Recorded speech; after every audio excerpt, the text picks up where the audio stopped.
علیکم ورحمۃ اللہ وبرکاتہ۔ تعلیمات اسلامی official YouTube channel.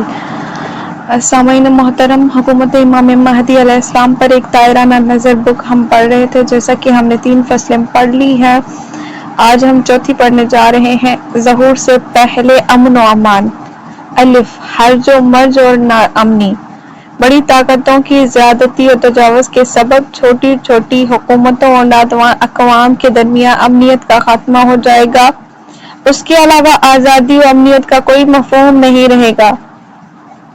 Super power حکومتیں ناتوان ملکوں اور ضعیف اقوام پر اس درجہ دباؤ ڈالیں گی اور ملکوں کے حقوق سے اتنا تجاوز کریں گی کہ لوگوں کو سانس لینے کی بھی مہلت نہیں ملے گی۔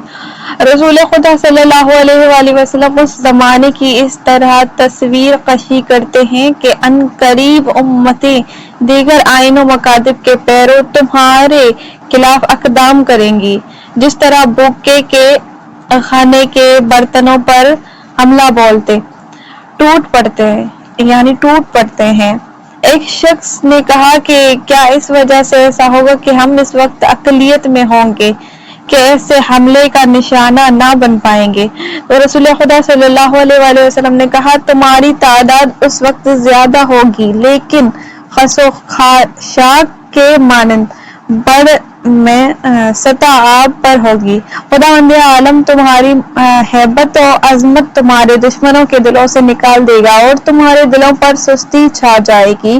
کسی نے پوچھا، یا رسول اللہ، کہ یہ سستی کس وجہ سے ہوگی؟ تو آپ نے فرمایا، دنیا کی محبت اور موت کو اچھا نہ سمجھنے سے۔ یہ 2 بری خصلتیں جسے رسول خدا صلی اللہ علیہ وآلہ وسلم نے یاد دلائی، ملتوں کی آزادی حاصل کرنے اور اپنے اقدار کا دفاع کرنے سے مانع ہونے کے لیے کافی ہیں۔ انہیں ذلت آمیز زندگی جو ہر شرائط کے ساتھ ہو مانوس کرے، ہر چند ایسے دین و اصول مکتب کے گنوا دینے سے ہو۔ رسول خدا صلی اللہ علیہ وآلہ وسلم فرماتے ہیں، حضرت امام مہدی اجل اللہ تعالیٰ فرج کا ظہور اس وقت ہوگا کہ جب دنیا پر آشوب اور ہرج مرج سے بھر جائے گی۔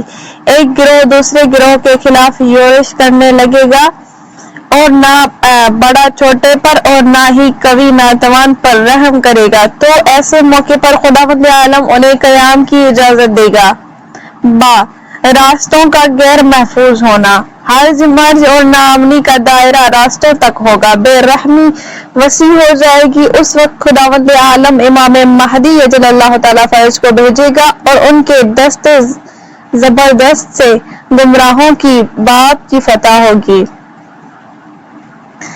مہدی موعود اجل اللہ تعالیٰ فرج تنہا کشادہ استوار قلعوں کی جانب توجہ نہیں دلائیں گے، بلکہ حقائق و معنویت سے غافل دلوں کو کھول دیں گے اور حقائق کے قبول کرنے کے لیے آمادہ کر دیں گے۔ رسول خدا صلی اللہ علیہ وآلہ وسلم نے اپنی بیٹی سے خطاب کرتے ہوئے فرماتے ہیں کہ اس خدا کی قسم جس نے مجھے معبوس کیا ہے، حقیقتاً اس امت کا مہدی حسین کی نسل سے ہے۔ جب دنیا میں ہرج و مرج اور بے سرو سامانی ہوگی اور فتنے یکے بعد دیگر آشکار ہوں گے، تو راستے سڑکیں ناامن ہو جائیں گی اور بعض کچھ لوگوں پر حملہ کریں گے۔ نہ بڑا چھوٹے پر رحم کرے گا اور نہ چھوٹا بڑے پر احترام کرے گا کوئی کسی کا۔ ایسے ہنگام میں خداوند عالم حسن و حسین کی نسل سے ایک شخص کو محبوس کرے گا، گمراہی کے قلعوں کو درہم برہم دے اور اسے فتح کرے، اور ایسے دلوں کو جن پر جہالت و نادانی کا پردہ پڑا ہو اور حقائق کے درک سے عاجز ہیں، بے نقاب کر دے گا۔ وہ آخر زمانے میں قیام کرے گا اسی طرح جیسے ہم نے اول میں قیام کیا ہے، اور وہ دنیا کو عدل و انصاف سے بھر دے گا جس طرح وہ ظلم و جور سے بھر چکی ہوگی۔ خوفناک جرائم۔ ستمگروں اور جلادوں کے جرائم تاریخ میں نہایت خوفناک اور ڈرانے رہے ہیں۔ تاریخ صفحات جرائم و ظلمت و استبداد سے بھرے پڑے ہیں۔ ظالم اور جابر اور خون کے پیاسے حکام اقوام عالم کو محروم رکھے ہوئے ہیں، جس نے نمونے چنگیز، ہٹلر اور اٹیلا ہیں۔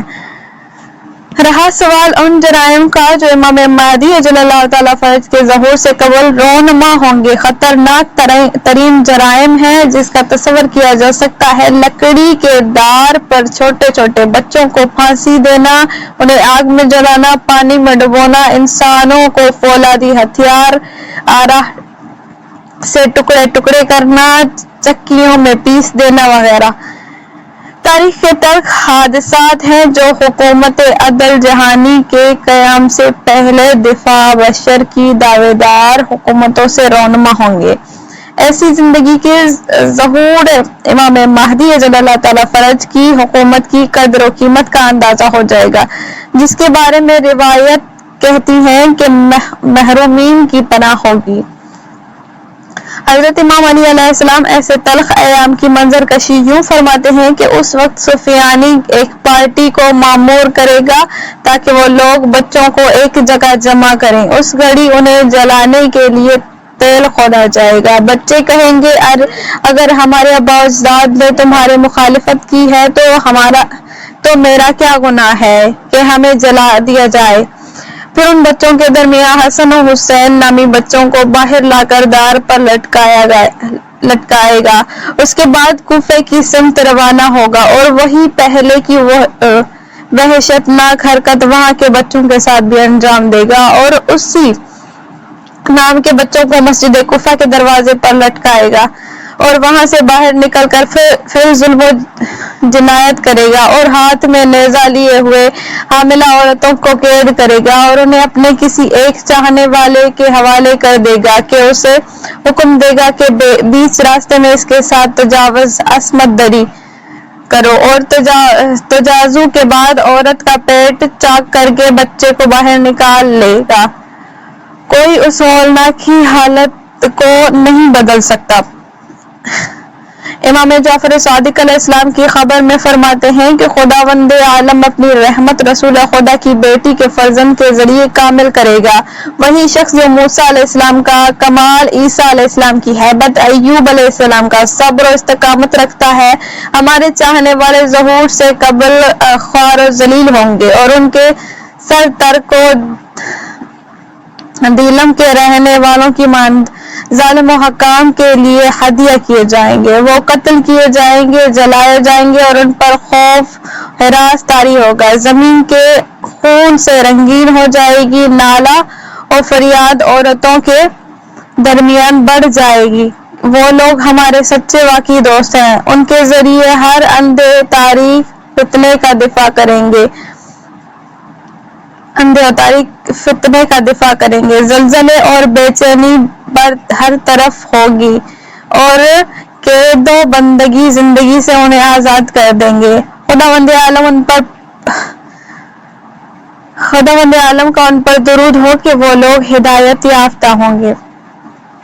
ابن عباس کہتے ہیں کہ سفیانی اور فلانی خروج کر کے آپس میں جنگ کریں گے، اس طرح سے کہ سفیانی عورتوں کی شکم چاک کر کے بچوں کو نکال لے گا اور بڑے دیگ میں جلا ڈالے گا۔